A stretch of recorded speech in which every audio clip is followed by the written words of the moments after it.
Hello, and it's time for Glory, episode 79. I know it's been a very, very long time. I hope everyone's doing great, everyone's staying safe, everyone's enjoying their holidays. Happy late Christmas. Don't worry, New Year's is around the corner. Now, I know normally around this time, myself and Young Smooth have videos such as Final Battle. We will be doing Wrestle Kingdom. Yeah, we will be doing Wrestle Kingdom as well. We'll be doing Wrestle Kingdom predictions. What's today's date? It's December 28th, so expect that video sometime between the 29th, the 30th, the 31st, sometime before Wrestle Kingdom. We do love doing Wrestle Kingdom predictions. We love doing the review. But right now I don't want to talk about any other promotion except actually not except, but right now this isn't about wrestling.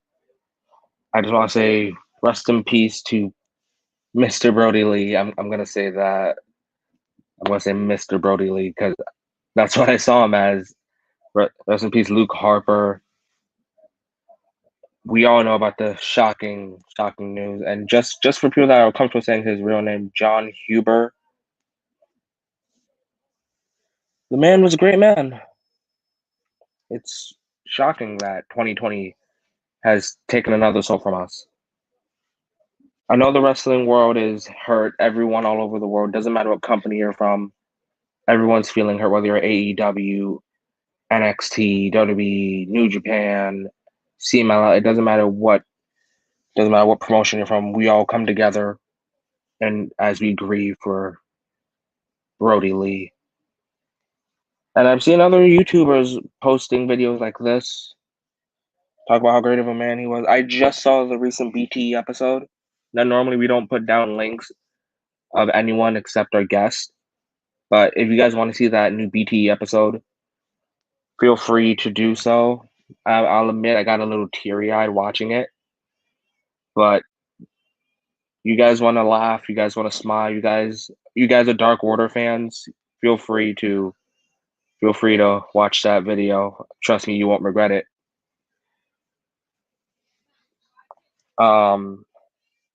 But let me get in my introductions just in case you guys don't know who I am. I'm Enigma B4, and this is episode 79. This video is dedicated to Brody Lee, Luke Harper, talking about his best 5 to 10 matches. Before going live, I've asked a few of my friends, hey, what are some of your favorites? I would have went on Twitter, but this is a video kind of in the heat of the moment. Normally myself and Young Smooth don't do pre-planned. We just dive right head in, but we have like a good idea. Right now I'm flying in this with no idea. Just doing a video for Brody Lee. So I got my list down, and you guys can rearrange my list all you want. You guys can put this in whatever order you guys like. Maybe my number 1 is your number 5. My number 1 is your number 9. So let's talk about this, okay? Number 10 of Brody Lee's best matches to me while watching him. Brody Lee versus Orange Cassidy. Now, this match wasn't a 5-star classic. This wasn't something that Dave Meltzer's rate machine got destroyed by. What I enjoyed about this match was Brody Lee just became TNT champion. He just destroyed Cody Rhodes. And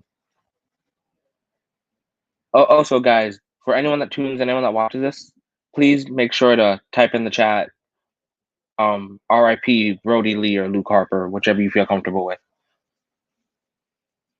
Would really appreciate that.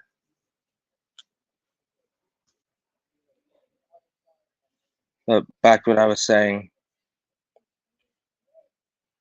This match wasn't a wrestling classic, something you want to tell people, like a Ric Flair match, like a John Cena match. This was just, to me, special because Brody Lee just became. Thank you, Camelot. Thank you. Brody Lee just became TNT champion, beating Cody Rhodes. And I thought when he won the championship, who the hell is going to beat this monster of a man? I always thought he was a monster in WWE, but now that he has free range to do as he pleases, and I just want to say I loved the Exalted One gimmick. I loved his stuff on BTE. Hell, some of this stuff is his best matches, but later, well, actually, no, you guys can just watch the BTE episode. It's linked down below when you guys want to watch it. But those are like his funniest moments with people like John Silver. I wanted to see Anna Jay talk about it. A lot of people talk about how Luke Harper gave gave them a smile on their face, like he was a beaming light to them. But anyways, back to the match of sorry, Brody Lee versus Orange Cassidy. So this was a pretty back and forth match, your giant versus your underdog match. I enjoyed it for what it was worth. Um, I didn't think anything of it. I didn't think Orange Cassidy was winning. I enjoyed watching him. I enjoyed watching Orange Cassidy's whole hands in pocket, no F's given attitude style of wrestling. I know Jim Cornette fucking hates that stuff, but I don't care. And I love like Brody being this monster of a man. Like, oh yeah, man, I'm a freaking beast. You're not beating me. And I got the fucking Dark Order. Also, just want to say that Brody Lee made me care about the Dark Order. He made me care because we had some real firepower now. Don't get me wrong. Stu Grayson and Evil Uno are some phenomenal athletes, but it took more than just a classic of two good guys in the ring to make me invested in your whole faction.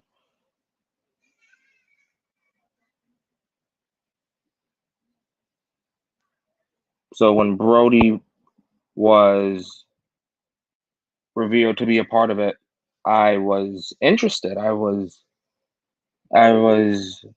like, okay. Around this time, this was also around this time where AEW started just getting a bunch of WWE guys, but I was fine with like certain exceptions. If you guys want to hear my thoughts on signings of AEW, we have a video of that. Thank you, Cash Money. RIP Brody Lee. But yeah, there's not much I can talk to you about this match. It was just your standard match that showed Brody Lee's dominance, and I was happy to see that they were really giving this guy the ball and he ran with it. He didn't run miles and miles, but what he ran for, it was worth it. Next is Brody Lee versus Christopher Daniels, the Fallen Angel. This match, I didn't care more for the match. I cared more for the story of who's the exalted one, and they were really pointing at Christopher Daniels. Now, I will admit, Christopher Daniels in a faction other than SCU was interesting because he's pushing 50, and at 50 years old, what much can you do? Don't get me wrong, Christopher Daniels had a great career, but I do think it's time for him to hang up the boots. So when this match happened, it was more like, yeah, no, you guys thought it was him, but actually it's me. And I would have been fine if on Brody's debut, it was a squash match between him and CD. So they executed his debut to perfection, and I don't think you could have given him a better opponent than Christopher Daniels. It even made the Dark Order look menacing for a while.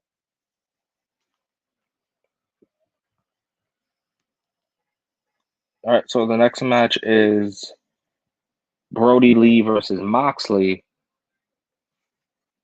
And I must say, that match took me by surprise.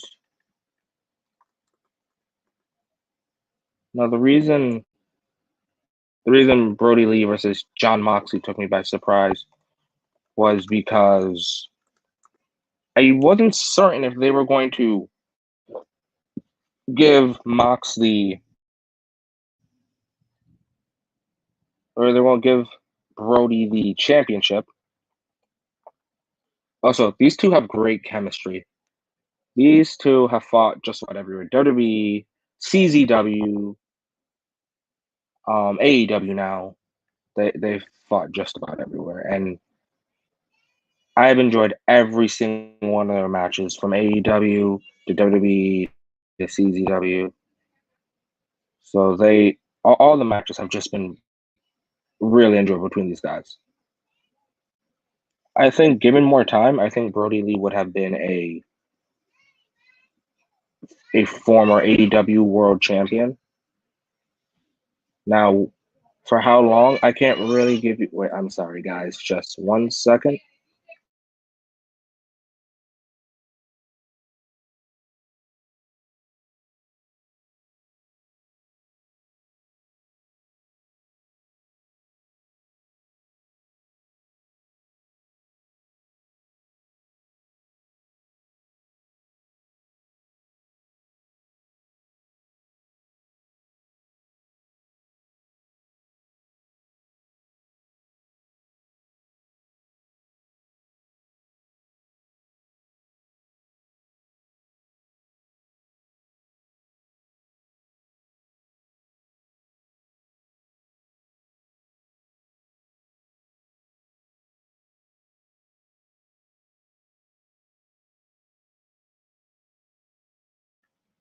Okay, I'm back, guys. I'm sorry about that.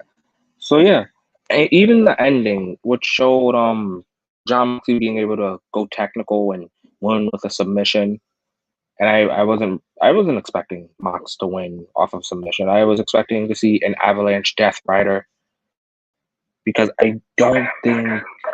Whoops, echo. But yeah, I wasn't sorry about that, guys. Our equipment, which is just a laptop and some good surround sounds, can sometimes echo off of us.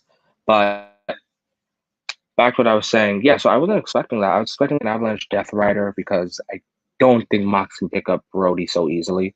So I thought they would do a spot of just Avalanche Death Rider or Paradigm Shift, whatever you want to call it.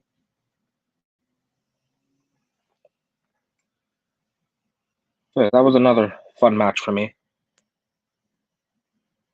Another match I don't know if a lot of people saw was Luke Harper versus Dominik Dijakovic or T-Bar. Actually, nah. Telling you guys right now, little pause on this video, but um, if you ever talk about Dijakovic on Top Floor with us, do not say T-Bar, please. But anyways, back to Mr. Brody Lee. This match was really good. It was between two athletic big men that you did not expect to be athletic like Ricochet. Dijakovic had the strength, the speed, the power. Harper had the size, the muscle. But the first time I ever saw Harper do a suicide dive, I thought, no fucking way. This was before your average Keith Lee, before your average Hanson or Ivar.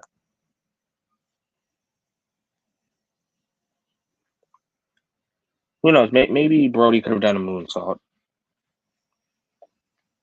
But just these two together put on a classic for me. And I was content with that. And it was at Worlds Collide. So if you guys want to know where any of these matches have been, just check out AEW or Worlds Collide at NXT. Next match on this list is Luke Harper versus AJ Styles. Now, this was a good match to me because the $1 million question myself and I believe Young Smooth always have is who can AJ Styles have a good match with? Now, Luke Harper is good in his own right, but we all saw him have a glass ceiling of just IC champion. Who would have thought Harper versus AJ Styles? And then on top of that, who thought Harper versus AJ Styles would be a good match? If you're watching WWE for the first time and you've heard of AJ Styles, then you would think, oh man, AJ versus this one big guy. I don't know if it'll be good. But Harper really carries himself well. I believe some of the praise that someone like Yoshihashi in New Japan gets for being this rising star. I believe Luke Harper was getting that around 2016, 2017 on SmackDown. Or was it 2015? But yeah, so that was a good match to me. Remember, guys, you guys can watch all these matches on however you watch AEW. You guys can watch this match on the WWE Network. I know I'm freaking. Just know I'm just plugging in these suggestions for free. No sponsorship, no anything.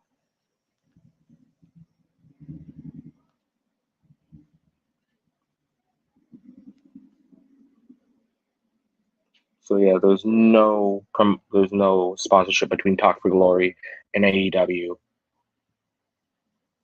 This is all just for Brody Lee.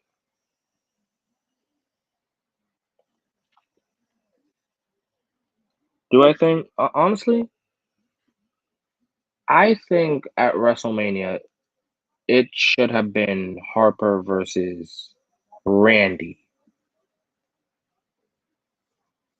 Off of that match with AJ Styles, I think Harper versus Randy should have been a match at Mania instead of I forgot where it was. Give me a moment, guys. May have to look that up.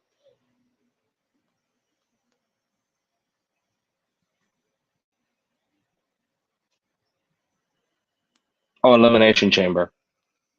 Yeah, I think that could have been a Mania match, honestly. So that was another fun match. But transitioning into Randy versus Luke Harper at Elimination Chamber, that was a really good match. I didn't think Randy can pull, especially because Harper was coming off as the babyface, the guy that basically said Randy's not with us; he's against the Wyatt family. And Bray was like, "No, he's one of us. We won the tag titles with this guy." And honestly, seeing Randy be tag team champions with Bray Wyatt / Luke Harper was probably the funnest thing ever. And I'm happy that when they lost, well, Harper wasn't in it, but when they lost, they didn't just go up. We lost the tag title, so now we're just gonna drop the whole storyline. It just transitioned from losing the tag titles to now who's with Bray, who's against Bray, and it just turned into this one giant spot of basically who was fighting for Bray Wyatt,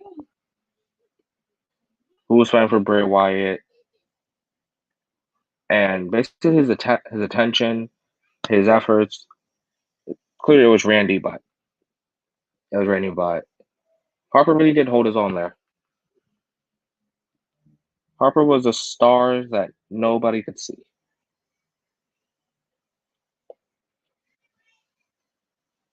All right, on to the next match. Brody Lee versus Cody. Now, I immediately saw this match and thought, fuck, Cody's gonna win and it's gonna look 10 times better because it's a giant, it's a strong guy. It's not your average Darby, it's not your Jungle Boy, it's not your um it's not a Colt Cabana, it's not any of these guys, not a Scorpio Sky. Also, I know he didn't fight Colt Cabana, but I'm just saying like little guys. Remember, these are all stars I'm naming, but I'm talking about like yeah, you guys gotta understand what I mean.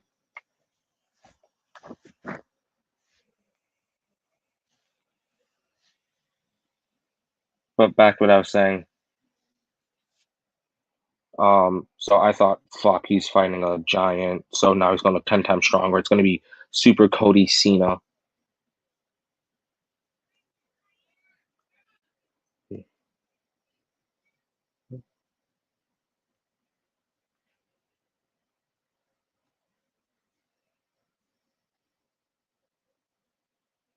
But back to what I was saying.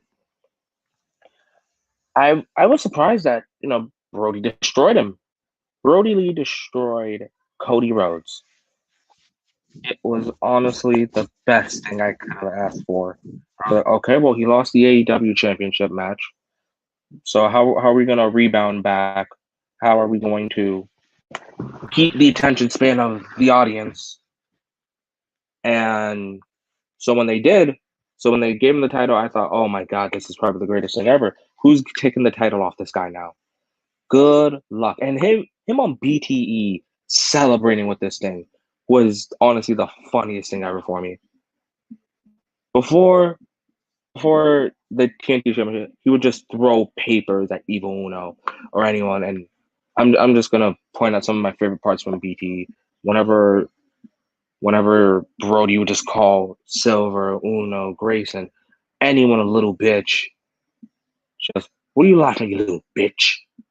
That always had me funny, especially when John Silver made fun of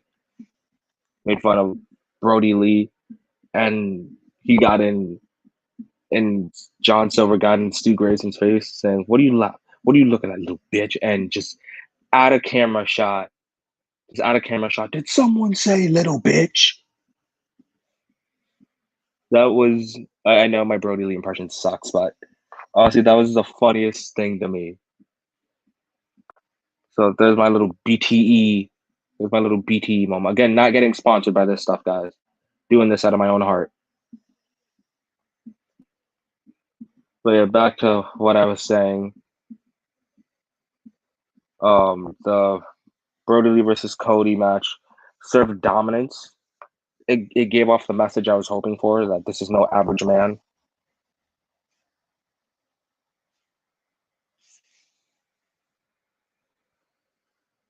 But on to my next match, it would be Luke Harper versus Bray Wyatt. Now this was just a matter of family, Wyatt family. So seeing Wyatt family versus Wyatt family was interesting to me. I love seeing those kind of matches. I loved seeing Bray versus Strowman, we never got Bray versus Rowan, but we got Harper versus Rowan.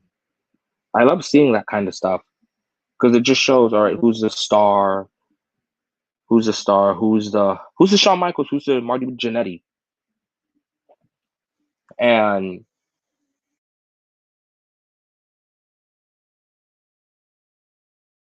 I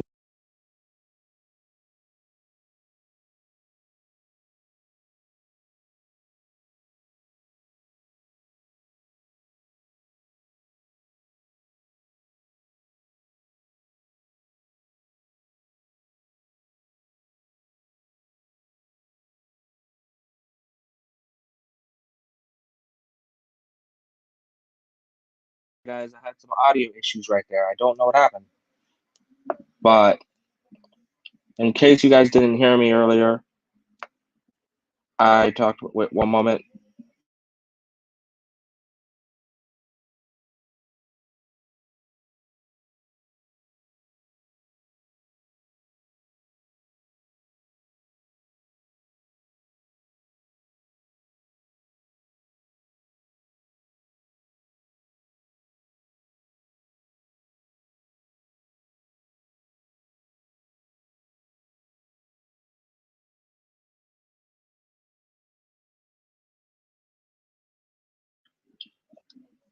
Okay, I'm back, guys, and sorry, I just had to check on where was my last train of thought. I didn't want to skip over anything. But yeah, I want to say that I love watching Bray's matches with his own family. I love watching Rowan versus Harper. Honestly, I wanted to see a Wyatt family triple threat between Rowan, Strowman, Harper, and just Bray sitting there in the rocking chair. I wanted to see that. For some reason, that kind of match would interest me. But yeah, that was another good match on Harper. It just shows that he wasn't being carried by Bray. The name Bray Wyatt wasn't carrying Luke Harper.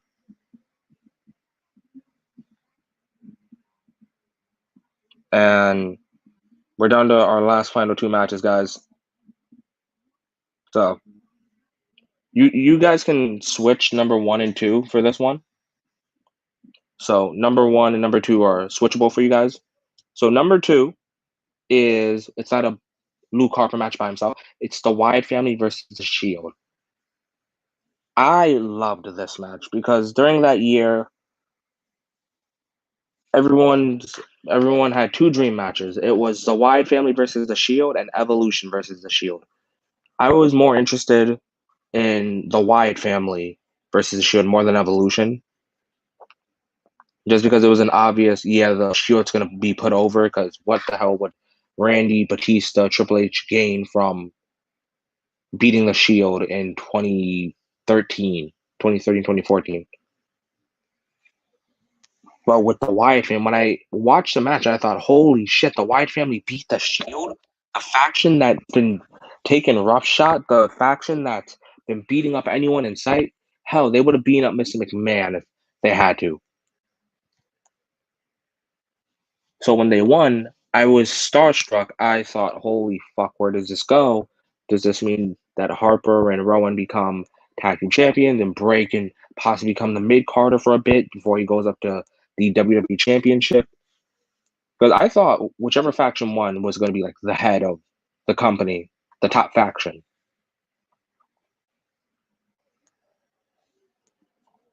But that's not what happened. The Shield ended up going to WrestleMania. Bray got a WrestleMania match against John Cena.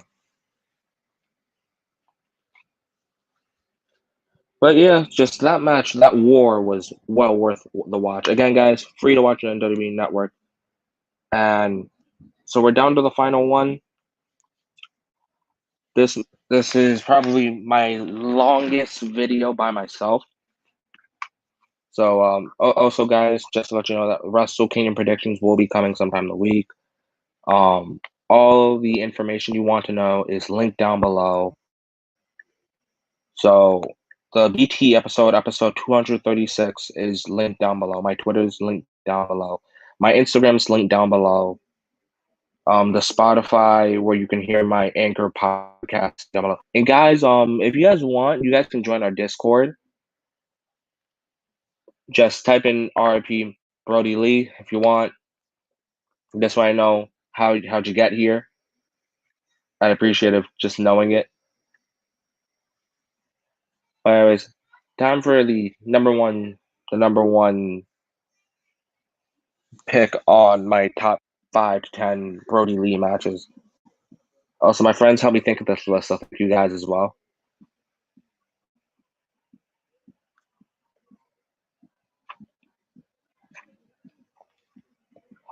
My number 1 pick is Luke Harper versus Dolph Ziggler in a ladder match for the IC Championship at TLC. I'll say this match made me a believer in Luke Harper.